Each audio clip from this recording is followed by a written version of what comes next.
ጌታቸው ረዳ በጀነራል ታደሰ ዙሪያ ዝምታቸውን ሰበሩ። ጀነራል ታደሰ ማንሳት አሊያም መተካት አለመቻል የኔ ውድቀት ነው ሲሉም ለቢቢሲ ገልጸዋል። በተያያዘ ዜናም አቶ ጌታቸው ረዳ በጠቅላይ ሚኒስትሩ ሹመትም ተሰጥቷቸዋል። እኚህንና ሌሎች መረጃዎችን በመረጃ ሰዓታችን አካተን ልናደርሳችሁ ተገኝተናል።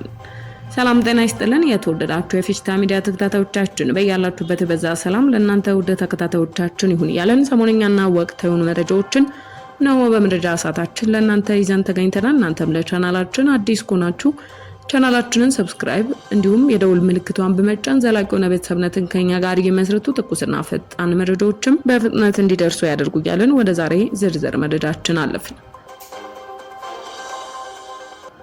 ወደ ዛሬ ዝርዝር መረጃችን ስናልፍ አቶ ጌታቸው ረዳ የጠቅላይ ሚኒስትር የምስራቅ አፍሪካ ጉዳዮች አማካሪ ሚኒስትር ሆነው ተሾሙ። አዲስ አበባ ሚያዝያ 3 2017 ዓ.ም አቶ ጌታቸው ረዳ የጠቅላይ ሚኒስትሩ የምስራቅ አፍሪካ ጉዳዮች አማካሪ ሚኒስትር ሆነው መሾማቸውን የተገለጸው ጠቅላይ ሚኒስትር አብይ አህመድም ከሚያዝያ 3 ቀን 2017 ዓ.ም ጀምሮ አቶ ጌታቸው ረዳ የምስራቅ አፍሪካ ጉዳዮች አማካሪ ሚኒስትራቸው አድርገው ሾመዋቸዋል።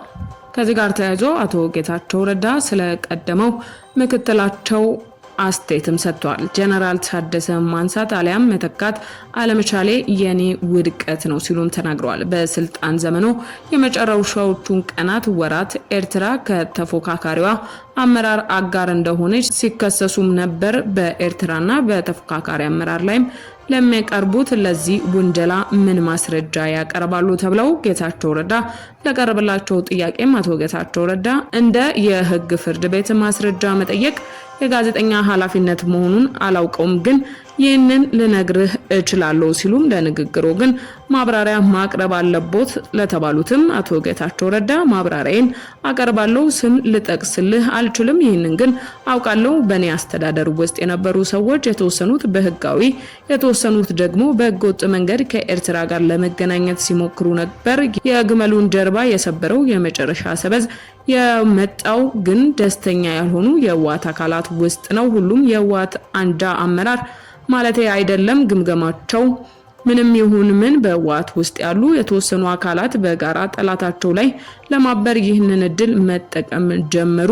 ስም ልሰጥ አልችልም፣ ነገር ግን የተፈጠረው ይህ እንደሆነ ለማረጋገጥ በቂ ማስረጃ አለኝ ሲሉም አብራርተዋል። በሌተናል ጀነራል ታደሰ ወረዳ የኋላ ታሪክ ላይም ያነሱት ስጋት በተመለከተ አለመካተቱን በአግባቡ መረዳት እፈልጋለሁ ሲሉ ለተጠየቁትም አዲሱ ፕሬዝዳንት ከቀደመው አስተዳደር ጋር የተያዙ ችግሮች አካል ለመሆናቸው ማስረጃው ምንድነው ሲሉም ተጠይቀዋል። አቶ ጌታቸው ረዳም የኔ ምክትል ፕሬዝዳንት ነበር፣ የእርሱን የስራ ዝርዝር መፈጸም አልቻለም፣ ኃላፊነቱን መወጣት ላለመቻሉ ታደሰን ብቻ እየወቀስኩ አይደለም፣ እኔ እርሱን በተመለከተ ምንም አላደረኩም፣ እርሱ ማንሳትም አልፈልግም፣ መተካትም አለመቻሌ የኔ ውድቀት ነው፣ ብዙ ማስረጃ አለኝ፣ ዛሬ ጠዋትም ይህንን ተናግሬያለሁ፣ የኔ ምክትል ነበር፣ እናም ለጸጥታ ጉዳዮች ኃላፊነት ነበረበት፣ በብዙ ጉዳዮች ላይም ኃላፊነት ነበረበት፣ እኔ እስከሚገባኝ ድረስ የእርሱ የስራ ዝርዝር በውድቀት የተሞላ ነው፣ የእርሱ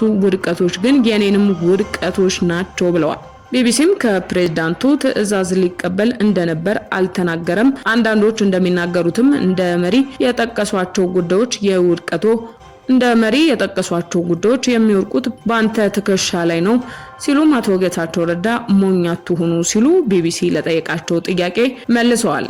ጠያቂውም ጥያቄ ብቻ ነው የጠየቁት ሲልም አቶ ጌታቸው ረዳ አይደለም፣ ይህ አይነት ትዕዛዝ ታውቃለህ፣ የትግራይ ፖለቲካ አስቸጋሪ ነው፣ ይቅርታ ለተጠቀምኩትም ሲሉ ገልጸዋል። አቶ ጌታቸው ረዳ የትግራይ ፖለቲካ በጣም አስቸጋሪ ነው፣ ራሱን በራሱ የሚመራ አካል አድርጎ የሚቆጥር የሚመስል የተደራጀ ሰራዊት ያለበት ብቸኛ ክልል የኛ ነው። የፕሪቶሪያው ስምምነት ይህንን ያልተለመደ ሁኔታ እንዲፈታ ይጠበቅም ነበር። ታደሰ ግን እንደ ሰራዊት አዛዥ የተወሰኑትን የኔን ውሳኔዎች መቃረን እንደሚችል ያስባል። አንተ ባለህበት የዓለም ክፍል ለሚገኙ ሰዎች ይህንን ለመረዳት በጣም ከባድ ነው፣ ታውቀዋለህ። ፕሬዝዳንት ውሳኔ የሚያስተላልፍበትና ውሳኔም በምክትሉ በቁም ነገር የሚወሰድበት ሁኔታ አልነበረም። ይህ አንዱ የችግሩ አካል ነበር። እርግጥ ነው አንዳንዶቹ የኔ ውሳኔዎች ተፈጽመዋል።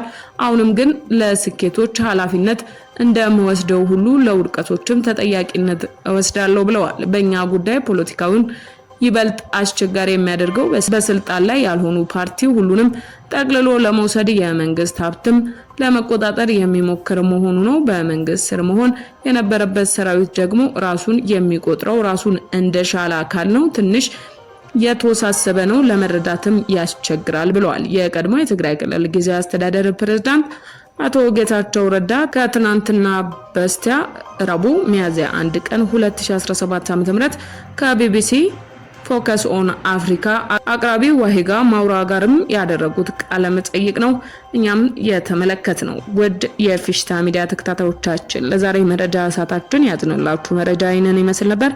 ስለተከታተላችሁን እያመሰገንን በሌላ መረጃ ሰዓታችን እስክንገናኝ ቸር ቆዩልን።